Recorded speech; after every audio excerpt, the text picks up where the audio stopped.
gakusangirizaawo ganaatera okubaawo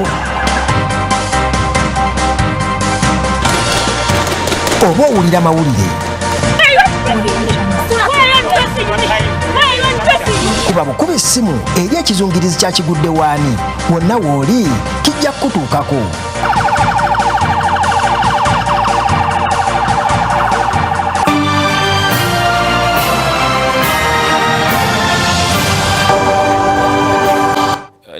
ABS TV jako akawo tugenda kuwali ekyalo bakiyita neekoyedde mu disitulikiti y'e Kayunga.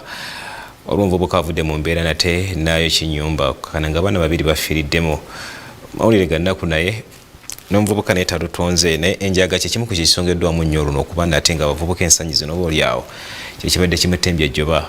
Katulabe emboozi eyo. Kigudde waani? N'abaana badde ennaku bbiri nga basula eyo ewange jjo baggyeyo saa 6 naye neewunyiza mbu basiiridde. 6 ogw'emisana gwekiro? Ogw'emisana. Entiisa ebuutikidde abatuuze ku kyalo neekoyedde mu muluka gw'e Nabuganyi mu ggombolola y'e Busaana mu disitulikiti y'e Kayunga. Omuvubuka ategeerekese nga Jackson Ogumu emyaka 23 bw'akumya omuliro ku nnyumba ya mukwano gwe ategeerekeseeko eri awaswa. Omukubi w'akadodi n'attiramu abaana be babiri okubadde Trevor Tamuzadde w'emyaka 6 wamu ne muto we Agnes Mukeera w'emyaka 4 nga bano bombi babadde bayizi ku ssomero lya Nabuganyi Junior School. Ngenzo okunoonyerezaako ngenzo okuli abadde n'abaana babiri bombi omwami n'omukyala kati baviiriddemu awo kati olwo omukwano omwami naye adduse tetumanyi naye wajja akola ki gy'alaze tetumanyi ndowooza ki gy'alina gy'addukidde analowooza atya kuba abaana be mu butuufu babadde asinga okwagala bamufuddeko. Kigambibwa nti omuvubuka ono akumya omuliro ku nnyumba eno ku ssaawa 10:30 amakya ga leero wabula kino abatuuze olukitegedde naye kwe kumuyiga ne bamukumako omuliro. Kibadde kibi nnyo omuyimbi munaffe okuuta mabwejje gaffe. Ekikolwa mutuuze kino kye yakoze kibi nnyo kikyamu nnyo era tukivumirira. Abatuuze batutegeeza nga Jackson kati omugenzi mu kaseera kano bw'abadde asusse okunywa Njaga emutuusiza okukola kino. Yuma oyo gwabagamba nti Ayokezza ateberezebwa okuba nga Ayokezza abaana. Kale ngenza otuuka wano era nsanze poliisi etuuse nga basirewo akaguwa awo ngenza okutuuka yakituufu abaana babokyeza n'oyuma naye nga afudde nga bamukumyeko n'omuliro. Poliisi olutuuse nejja emujjako omuliro gwe badde bakamuteekako yakatandika okujja ne bamujjako. Avuka okunywa enjaga bayitidde nnyo okunywa enjaga. Ekyokubiri tebakwatagana naddala nvumira nange kikola kino kibaddewo mutuuze munnaffe okufuna ekikangabu ekyo okufuna okuta ono oyuma okuta abaana ba mukulu waswa. Florence Keji agamba nti yabadde akuuma abaana bano oluvannyuma lwa mama waabwe okunoba era nga tunyonyodde engeri abaana bano gye bamuggiddwa akakawungeezi akayise. Natuuse nga abaana bayidde nasanze nga bamaze bookera mu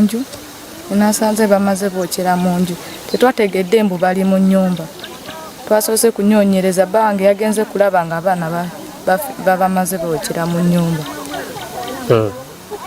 Twabadde awo nga taata y'empozi nga taliwo naye abaana abo badde basulanga ewange eyo naye jjo yabajjeyo jjo abaana abo nange neekanze bwekansi nga taata ye taliyo nga abaana basiriridde mu nju. Rashid Yiga amyuka ssentebe w'eggombolola lino ne ssentebe w'ekyalo kino neekoyedde bategeeza nti emize gy'okufuweeta enjaga wamu n'okunywa ebiragalalagala ku kyalo kino byafuukira ddala eŋŋombo y'abavubuka era ng'oyo atabikozesa bamulaba ng'alina kyabulako. Tugenza okunoonyereza ng'ekibagatta kunywa njaayi kati bafunyemu obutakkaanya omulala n'anyiiga kwe kusalawo okumukola ekintu kyagenda okufa nga teyeerabidde era kyekyo kyokwokya abaana naye nkivumirira nnyo. Era nenvumirira embeera eyo okukozesa ebiragalalagala kuba ebiragalalagala ebyo byaviiriddeko n'abantu baffe bano okufa. Nze kale nali nawulira nti yanoba naye olwo nkitegedde mbu simanyi bwe yali agenda kukola abadde akola wana lumuli awo babadde akola house gaalo kati bayi yasigaza abaana alabika oba babadde n'obutakkaanya ne mukadde we kubanga mukadde we amaka gali kumpi awo naye badde ndowooza abaana babasula wa mukadde we poza badde asula wano n'abaana be. Oluvannyuma poliisi etuuse mu kifo kino n'eggyawo emirambo gino ne gitwalibwa mu ddwaliro ly'e Kayunga kwekebejjebwa. Joel Tubabone aduumira poliisi mu Kayunga agamba nti poliisi bagenda kutandika okunoonyereza ku kyo ekyaviiriddeko omuvubuka ono okutta abaana bano. Ennaku nnyo tuviiriddwako abantu baffe basatu, abaana babiri n'omuvubuka omu asobola okuba nga babadde wa myaka nga 3. Abaana bano ababiri balekeddwa mu nnyumba, bazadde baabwe babalese mu nnyumba nga teri abalabirira, aye ne babalekamu ekiro. Kigambibwa nti omukyala yali anoba ng'omwami ali eka, omwami n'atafaayo kuleka muntu waka muntu yenna omu abaana. Kati munne bwe baafunye obutakkaanya ne bayomba kwe kujja n'asalawaayo enjuuyi omu abadde abaana. Kyannaku nti abaana bano baatuvuddeko, baana omu wa myaka 4 omulala wa myaka 7. Joel asinzidde wano n'asaba bannakayunga okukomya omuze okutwalira amateeka mu ngalo. Ate ekyennaku ate n'abatuuze ne beekolamu omulimu ne banoonya eyayokyezza, naye ate ne bamukwata ne bamwokya nabo nga bazza omusango omulala. Tukubiriza abatuuze baffe mufe ku baana bammwe, ate nno muleme n'okutwalira amateeka mu ngalo. Kyannaku nti kibaddewo mu kyalo kyaffe wano Nazigo Busaana. Mu Kiibi kameramani yakusakidde eggulire erina okulwa ABS television. Abaana babokyeza n'oyuma naye nga afudde nga bamukumyeko n'omuliro. Poliisi olutuuse n'ejja emujjako omuliro gwe badde bakamuteekako yakatandika okujja ne bamujjako. Oligannako mu bitundu byeyo nate meyo gy'abagenzi Mukama Katonda ajwe ekimula eky'emirembe. Tugenda komawo wano mu kibuga Kampala ku kooti ya Buganda Road nate omulamuzi Stella Amabilisi agubadde emitambo ng'ono nabadde avunaana musajja mukulu amanyiddwa nga Shukru Mukeshi amanyiddwa nga Shumuko Senkulu wa Shumuko Aluminium nate bamuvunaana emisango egy'okuba nga ate ajingirira emikono egy'enjawulo okweno gwa ambassador omugenzi kate yali Ambassador Pakistan mu Uganda omugenzi Bwani Katatumba. Omulamuzi agubadde emitambo musango gona gongeze okutuuka ng'ennaku z'omwezi zigenda kubeera 15 omwezi ogwokuna anti ogusula gukuwempoza. Jako akawuwo. Enkya ya leero omuwaabi wa gavumenti Miriam Njuki lwaleese omujulizi asooka omuyimbi Angela Katatumba muwala w'omugenzi Bone Katatumba ng'onasesekwasibwa Bayibuli okuba ekirayiro nti obujulizi bwonna bw'abadde agenda okuwa mazima meerere.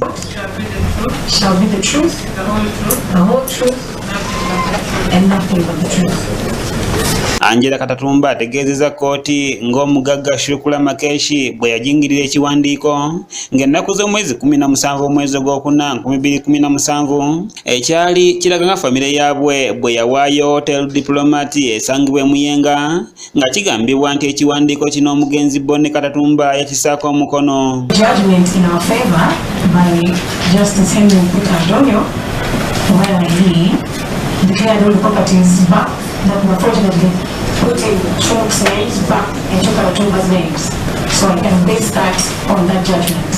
Oluvannyuma lw'omujulizi asoose kkooti eyongezayo omusango guno okutuusa ennaku z'omwezi 15 omwezi ogujja abajulizi abalala banaleetebwa nabo bagende maaso n'okuwa obujulizi bwabwe nga wano Makeshi Shukula wategeereza kkooti nti ye alinze mazima gokka na bwenkanya okuva mu kkooti eno.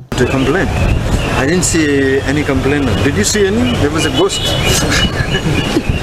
So I'm happy that justice will prevail at the end. But somehow or another, I will request courts and the council to see if we can expedite the case. But otherwise, of course, it is a cost. The cost is very heavy in terms of malicious prosecution. Bo bannamateeka be basabye kkooti egoba omusango guno kubanga n'obujulizi obwali mu kkooti y'e Makindye bwali bumala bumaze okulaga amazima mu musango guno. And in any case, we batendalinga lawyer ye agikola. Nzenga munamateeka client ayinza okujja ne suitcase ya document gwolina okusunsula n'otegeera oba enekola oba ekola. Eyo si role ya client. Ye akuwa just documents gweno gwengo omukungu. You forged the document. Again, I've paid money. That's one. Two, there's another person who said, I'm the one who forged it. So if he's the one who forged it, again, why are you choosing another person to have forged the same document? So that is it. It's 400.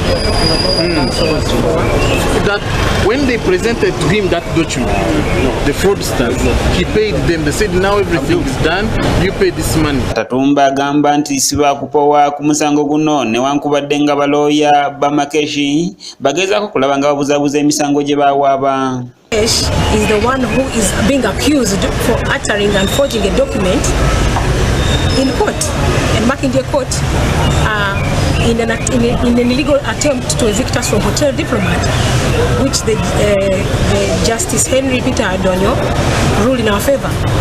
That there's even an injunction of Mukesh not to step at our properties. So, but just they are trying to confuse both cases. But in this case, Mukesh is the accused. Mukibi Samuel Kebo yakusakidde eggulire lino okulwa ABS television.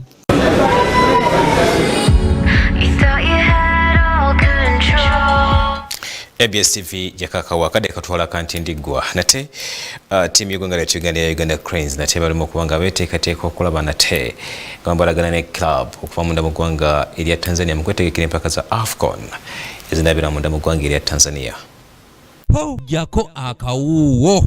Timu y'eggwanga the Uganda Cranes olunaku olw'Essande yasitula n'eyolekera eggwanga lya Misiri okuba enkambi yaayo nga betegekera omupiira ogusembayo banaabazannya n'eggwanga erya Tanzania mu Dar es Salaam mu kibinja Elo Uganda mweri n'amawanga nga Cape Verde, Lesotho wamu ne Tanzania.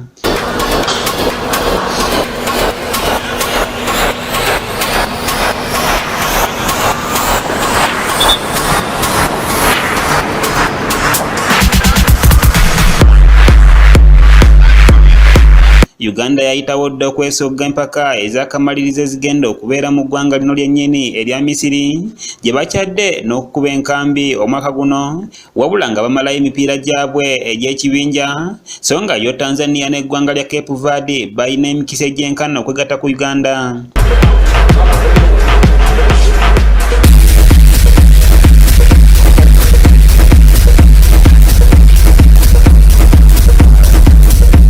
Mu Egypt Uganda eri mu nkambi mu kibuga Ismaili nga gyegenda okumala akaseera akasigaddeyo okutuusa ng'ennaku z'omwezi 23 olwo bazannye Tanzania nga 24 mwezi guno. Abazannyira omupiira gw'ensimbi wano mu Uganda be batambula ne ttiimu wabula nga abalala bonna bakubasanga mu Egypt okuva mu mawanga gye bazannyira omupiira gw'ensimbi olwo boolekere Tanzania. Mu kiseera kino abazannyi abamu batandikadde okwegatta ku nkambi nga n'abalala bakyalindiddwa nga Uganda yakufuna emipiira egy'enjawulo egy'omukwano n'okwegezaamu mu ggwanga lino nga gino gyakutandika olunaku olw'enkya olwokusatu okusinziira ku mutendesi Sebastian Disabri.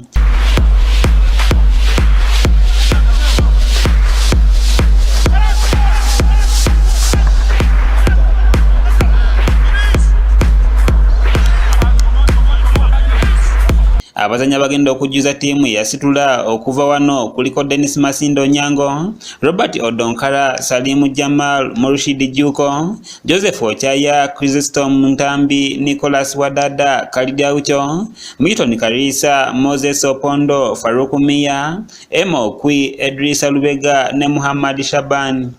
Salina Sifu yakusakidde eggulire lino okulwa ABS television. Salina Sifu kuliko nate nemboze tubasabira buwanguzi nate abazanyi baffe aba Uganda Cranes. Nate nga maliriza mawulire gabadde mangi naye olw'okulataganyizibwa okwasoose amawulire gaffe agasigaddewo nate tujja kubaduka kutuusa ku pulogulaamu ez'enjawulo sinakindi n'olunaku olw'enkya Mukama Katonda wanaabakeseza akalowoozo k'olunaku olwaleero okusoomoozebwa kye kimu ku bintu ebyobulamu bye tuteekeddwa okuba nga tetuyitamu. Tuyinza okufuna okusoomoozebwa mu mikwano gyaffe, tuyinza okufuna okusoomoozebwa mu b'eŋŋanda zaffe, ku mirimu sako n'abantu abateetolodde naye ekikufuula omuntu omuvumo, ekikufuula ow'amaanyi era ekikufuula omuntu agenda okuba oba oliawo ng'owanika ebbango ng'enjogera ennaku zino eriko y'embeera n'engeri gy'okwatamu okusoomoozebwa kw'oba oyingiddemu ekiseera ekyo. Abantu bangi tugwa buzibu, obwavu n'embeera eriwo naye ebigambo bye twogera, endowooza gye tufuna eri bannaffe bandoze gundi tanjagaliza okukakana ate ng'okizudde nga si yabadde akikoze. N'olwekyo embeera y'okusoomoozebwa tugikwatenga n'obwegendereza ate buli kimu kubanga kitutambula bulungi nate tudingana olunaku olw'enkyo Mukama Katonda wanaaba nate ayagadde mbadde simagana fala kusesaaze muzzukulu wa Katongole n'omuzaana Mwenyango Mmase sula bulungi weraba Lumumba mobilization muntu mulungi nnyo azina ne bayimbi oba Nwagi